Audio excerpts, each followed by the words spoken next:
മധ്യ സിറിയയിലെ സൈനിക കേന്ദ്രങ്ങൾക്ക് നേരെ ഇസ്രായേൽ ആക്രമണം.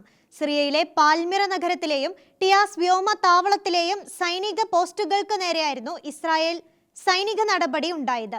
സിറിയയിലുള്ള മുൻ സൈനിക കേന്ദ്രങ്ങൾക്ക് നേരെ ഈ ആഴ്ചയിലെ രണ്ടാമത്തെ IDF ആക്രമണമാണ് ഇപ്പോൾ ഉണ്ടായിരിക്കുന്നത്.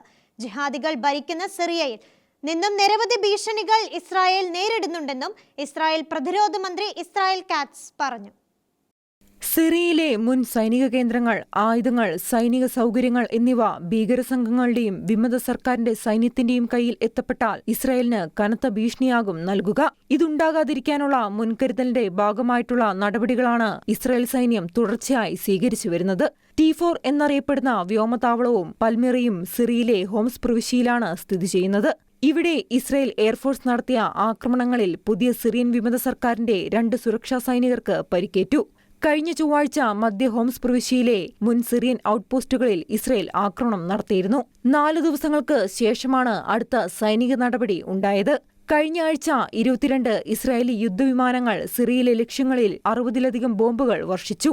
തെക്കൻ സിറിയയിലെ വ്യോമ ഇന്റലിജൻസ് ആസ്ഥാനം, മുൻ സിറിയൻ സൈന്യത്തിന്റെ ആയുധ ഗോഡൌണുകൾ, സ്ട്രൈക്കിംഗ് റഡാറുകൾ ഇവയായിരുന്നു ഇസ്രായേൽ സൈന്യത്തിന്റെ ലക്ഷ്യങ്ങൾ. അതേസമയം സിറിയൻ അതിർത്തിയിലെ ഹെർമോൺ പർവ്വതത്തിലെ ഇസ്രായേൽ സൈന്യത്തിന്റെ സാന്നിധ്യം സിറിയ, ഇറാൻ, ഹമാസ്, ഹിസ്ബുള്ള ഇവരുടെ ഭീഷണികളിൽ നിന്നും ഇസ്രായേലിനെ സംരക്ഷിക്കുന്നതായും പ്രതിരോധ മന്ത്രി ഇസ്രായേൽ കാറ്റ്സ് വ്യക്തമാക്കി. സിറിയൻ ഭരണകൂടം ഒരു ജിഹാദി ഭരണകൂടമാണെന്നും നിരവധി ഭീഷണികൾ ഇസ്രായേലിനുണ്ടെന്നും അദ്ദേഹം കൂട്ടിച്ചേർത്തു. International desk, Shekinah news.